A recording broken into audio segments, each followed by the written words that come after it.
Vous êtes nostalgique de cette célébrité de l'époque de HIP-HOP? Non.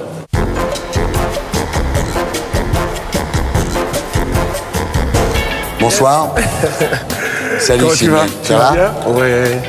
Alors Sidney, vous êtes né en 1956 à Argenteuil sous le nom de Patrick Dutheil. Et c'est vous qui vous êtes rebaptisé Sidney. Pourquoi? Parce qu'à l'époque où j'ai commencé ma carrière, Patrick Dutheil, ça sonnait pas. Dans la famille, on se donnait tous des prénoms américains. Oui, vos frères s'appelaient Kenny et Dixon. Kenny, Dixon, alors que Dixon c'est Félix et Kenny c'est Dominique et moi Patrick, ça faisait pas des masses bien. Comme on est d'une génération de famille de saxophonistes, il y avait des Sidney Bechet, il y avait des Sidney Poitier à ces époques-là. J'ai choisi ce petit prénom, voilà, tout bêtement, à l'âge de 12 ans. Alors vos parents sont d'origine guadeloupéenne, père musicien de jazz, expert en biguine. C'est quoi la biguine? Bon, moi, Thibaut, c'est ça, j'adore. C'est une rythmique de base de toute la musique antillaise des Antilles, de tout le folklore antillais. La base, c'est la biguine. Alors, à 11 ans, vous perdez votre maman. Cancer du sein. Ça se soignait pas, ça se prévenait pas comme aujourd'hui. Alors, quand vous avez 16 ans, votre père vous demande de quitter la maison et de vivre votre vie comme vos 6 frères et sœurs. Il a eu du mal à élever 7 gosses d'un coup au décès de ma mère. Donc ça n'a pas été évident. Et moi, le petit dernier, pour lui, j'étais un renégat un petit peu, alors que je bossais à l'école comme tout le monde. Et voilà, par souci, je pense, par souci de se dire, tiens, voilà, je vais le mettre majeur de suite. Et comme ça, je suis tranquille, quoi. C'est un petit peu un père comme ça. Malgré qu'il il adorait ses enfants, mais le souci de la responsabilité, peut-être. Voilà, ça, c'est horrible. C'est un peu... Vous vous retrouvez à la rue, hein. Mais malgré tout, vous continuez vos études. Vous jouez du saxo et de la basse. Malgré tout, vous passez un diplôme de comptable. L'envie d'y arriver, je crois. L'envie de se battre, de vouloir faire quelque chose, je crois que c'est avant tout ça. Et en même temps, de toujours par la musique. Donc il fallait que je fasse quelque chose. Je suis retourné au conservatoire de saxophone dans le 18e pour la musique. Et en même temps, il fallait que je bouffe. Donc voilà, et puis les petits boulots. Heureusement, je le dis bien grâce à Dieu et grâce aussi à mes grands frères et aux femmes, j'ai pu être logé. La vie d'artiste déjà. Alors vous faites l'armée à Rambouillet, vous donnez des cours de trompette, toujours la musique dans votre vie. Le week-end, vous êtes DJ à l'Emeraude. Alors l'Emeraude, c'est un petit club du 10e arrondissement où il y avait Clémentine Célarier, il y avait Jacques Higelin et Nina Hagen. Il y a vraiment Nina Hagen qui venait à l'Emeraude? Ouais, Nina Hagen est venue. Peut-être plus d'une fois. Il y avait les musiciens d'Hancock, les musiciens de Bob Marley qui venaient. Et on mettait aussi bien du reggae que du funk, que de la salsa. Je mélangeais toutes les musiques noires. Voilà. Alors, oui, c'est vrai, vous êtes passionné par la musique noire. Vous avez tous les James Brown. Dédicacés par James Brown. On l'avait rencontré comment, James Brown? J'ai rencontré James Brown par l'intermédiaire d'un gars qui faisait la sécurité pour lui, qui m'aimait bien et qui m'a dit, faut absolument, j'ai parlé de toi à James Brown, comme quoi tu es le noir connu en France. Il a demandé à me voir. J'ai pu rencontrer James Brown. J'avais même mon appareil photo, mais je tremblais. J'ai pas pu faire une photo avec lui. Mais j'avais toujours un album sur moi, une pochette. Donc il me l'a dédicacé en me demandant, attention, hein. T'es dans un pays de blanc, c'est bien, continue comme ça. J'étais très impressionné. I'm black, I'm proud. Voilà. Alors, bientôt, vous passez au platine dans plusieurs clubs parisiens, au Rex, à l'Opéra Night. Et puis, vous jouez du saxo dans un groupe de jazz rock qui s'appelle Manshark. Vous jouez du saxo et de la basse avec Black, White & Co. Et vous enregistrez un disque pour Carrère lorsque, deuxième rencontre, vous rencontrez Stevie Wonder. C'est énorme. C'est énorme, c'est un concours de circonstances. On était dans le studio A en train de terminer l'album et il était dans le studio B. Il lui manquait des câbles. Et bien sûr, nous, tout fans qu'on est, on est parti lui prêter. Et j'en ai profité pour qu'il écoute un disque qu'on a fait l'année d'avant.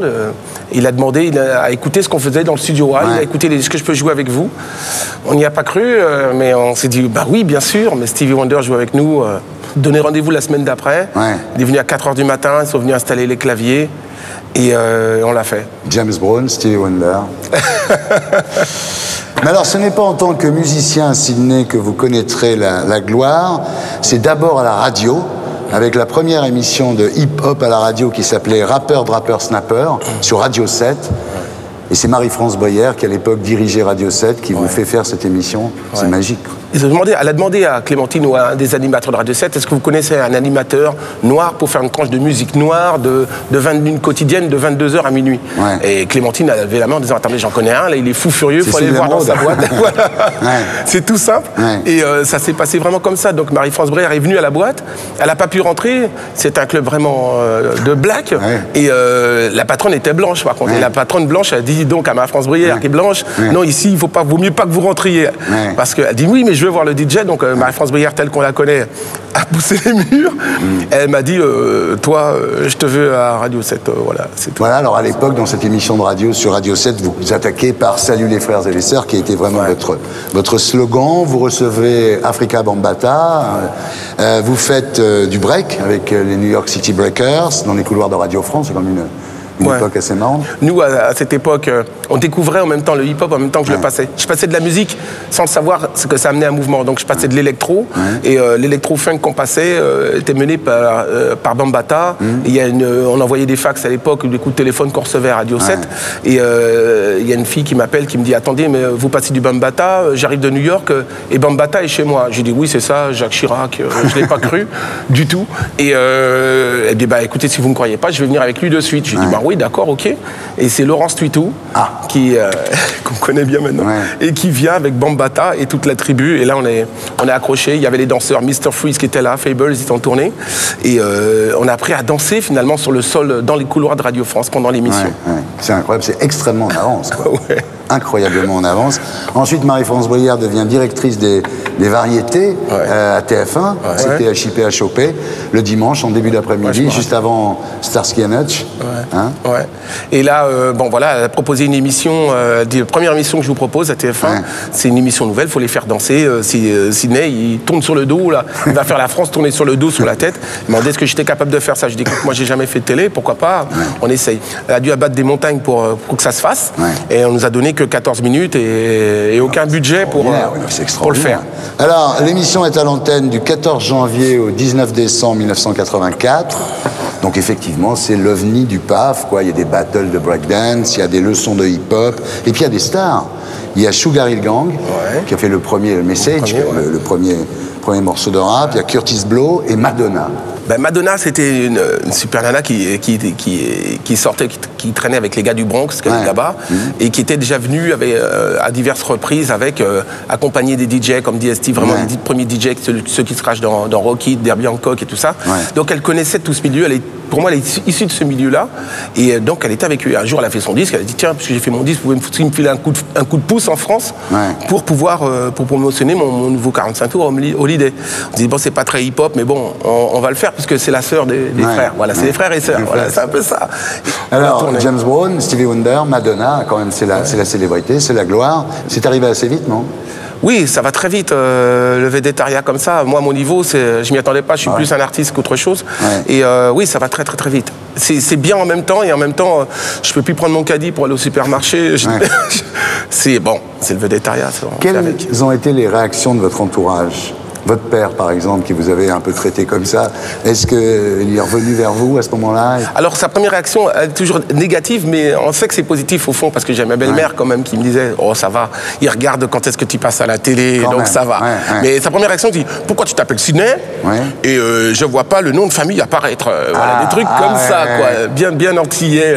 J'ai dit « Bon, papa, tu veux qu'il y ait écrit Dutheil? Bon, on mettra dans le générique Sidney Dutheil. » Mais bon, ça a été une bonne guerre, c'est pas... Et vos frères et sœurs, ils ont réagi comment? Ah bah très très très bien. C'est grâce à mon frère Kenny que je dois aussi dans le milieu depuis petit, parce que c'est le grand frère qui m'accompagnait. Quand j'avais 14 ans, j'allais chanter avec des groupes de rhythm and blues et tout ça. Donc j'ai pris bien sûr mon grand frère comme régisseur avec moi, parce qu'il n'y a pas que la télé engendre des tournées, des galas, des spectacles. Et heureusement, donc mes grands frères, oui, toujours, heureusement. Et les gonzesses, c'était plus facile? C'était déjà plus facile avant. Non, tu sais ce que c'est. Plus on a du succès, bien sûr, plus il y a du monde, mais c'est pas ce monde-là qu'on veut, vraiment. Parce qu'il s'agit de l'intimité, de l'amour. On est des artistes. Vous êtes un sage, en tous les cas. Et les médias, ça s'est passé comment? Contact avec les journaux, les radios, les journaux, oui, très bien, très bien. Soit VSD, Mickey, Match, ça va. Mais bon, j'ai toujours peur un petit peu de mon image. J'ai une image de quelqu'un qui représente toute une culture hip-hop. Je suis la base de quelque chose. Entendu. Donc voilà, j'aime bien que cette image reste là pour les jeunes demain. Autour de moi, ça se passe bien. Et le pognon, vous avez pris du blé un peu? On a fait du blé, c'est comme tout. Il y a des jours on fait du blé, il y a des jours on n'en fait pas. Non, ça va. À l'époque. C'est plus, c'est pas sur TF1, mais avec les tournées. Non, voilà, c'est pas la TF1 qui m'a donné l'argent. C'est les tournées, les spectacles, qui nous permettent de passer à un autre niveau, les impôts aussi. Ça a été quoi le meilleur moment de cette époque, Sidney? Des grands moments, il y en a eu plein. Mais je crois que les plus grands moments, c'est quand on est dans la rue, avec tous ces jeunes, qu'on tourne ou qu'on tourne pas. On était toujours dans une sensation de direct. Avec Gabriel Coteau, on est parti dans les cités. C'était réel. Oui, c'est agréable. La deuxième émission, on l'a tournée à La Courneuve, où j'y habitais moi-même. Et ils avaient peur, les caméramans, de se dire, oh là là, on va se faire piquer les caméras et tout. On était dans une première, voilà, et c'était magnifique, quoi. Il y a des grands moments. Il y a eu des mauvais moments à l'époque? Non, il y a eu des moments plus difficiles, parce que il faut savoir que je faisais une émission où on avait beau trier les danseurs, les danseuses, tout ça un peu sur le volet, mais c'est pas évident parce que c'est quand même, on avait à faire une émission vraie avec des jeunes de la rue, de la cité, et des fois c'était un peu chaud, un peu tendu. Heureusement qu'il y a toujours eu du respect. Il y avait plus de respect avant que maintenant, et ça s'est quand même fait, quoi. Les choses ont pu se faire quand même, et c'est ça qui est agréable. Et après, qu'est-ce qui s'est passé alors? Alors après, j'ai tourné une autre émission avec Marie-France Brière sur TF1 qui s'appelait Côte d'Amour en début 85. On a proposé de faire une grande émission où on élargirait un peu, on ne resterait pas dans la culture hip-hop seulement, on ferait du rock, on ferait un peu de tout. On était une grande équipe, plateau lourd, 2 réalisateurs, un réalisateur extérieur, tout ça. C'est un peu là, je me suis pas senti bien. J'étais pas bon, je me retrouvais plus. J'avais un courrier qui disait j'ai voulu changer de look, ne plus être le même, sortir du Sydney hip-hop tout en restant hip-hop. Et ça n'a pas plu à mon public. Moi, donc ça m'a pas plu. Je me dis oui, et puis les gens du hip-hop se sont sentis largués. Je pensais pas qu'à ce point-là, j'étais tant puissant, un symbole de la culture hip-hop en un an de temps. Là, vous êtes revenu sur Terre un peu quand même à ce moment-là, non? Oh oui. Vous êtes nostalgique de cette célébrité de l'époque de HIP-HOP? Non. Parce que les choses doivent se faire en temps et en heure, au moment. Je suis plutôt pas quelqu'un qui regarde derrière, je suis plutôt quelqu'un qui regarde devant. Vous regrettez que ça n'ait pas continué quand même? On regrette, oui, parce que on se dit, tiens, si on avait su, peut-être en forçant un peu, j'avais rencontré Hervé Bourges, qui à l'époque était dirigé TF1, me dit, pourquoi vous êtes arrêté? Je dis, pourquoi vous me le dites maintenant? On continue. Voilà, donc après... Si c'était à refaire, qu'est-ce que vous ne referiez pas pareil, Sidney? Être aussi influençable, j'essaierais d'être plus dur. Plus dur, pas avec moi-même parce que je l'étais, mais de ne pas trop écouter les autres, d'écouter plus ma conscience. Et si c'était à refaire, on me dirait oui, je le referais. Je continuerai HIP-HOP parce qu'il n'y a aucune émission au monde actuellement, alors qu'on est en 2010, qui a des budgets énormes alloués à toutes les associations partout dans le monde, à toutes les villes. Les meilleurs breakers sont français, ils viennent de remporter le championnat du monde. Et ce qui manque au PAF actuellement, c'est une émission qui concerne vraiment tous les jeunes d'aujourd'hui sur la culture hip-hop et urbaine en général. Bien sûr. Alors, quand vous serez mort, qu'est-ce que vous voulez qu'on marque sur votre tombe? Quelle épitaphe vous voulez? J'en ai 2, vous me direz celle que vous préférez. Le Tchernia du hip-hop ou le gourou du rap? Le gourou du hip-hop, parce que je suis pas... Le gourou du hip-hop, d'accord, on peut se discuter comme ça. Comme j'ai demandé à être incinéré... Ah ouais, il n'y aura pas de tombe.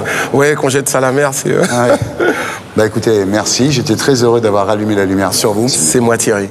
Et pour être sûr de ne rien rater de Inarditube, abonnez-vous et mettez un pouce bleu.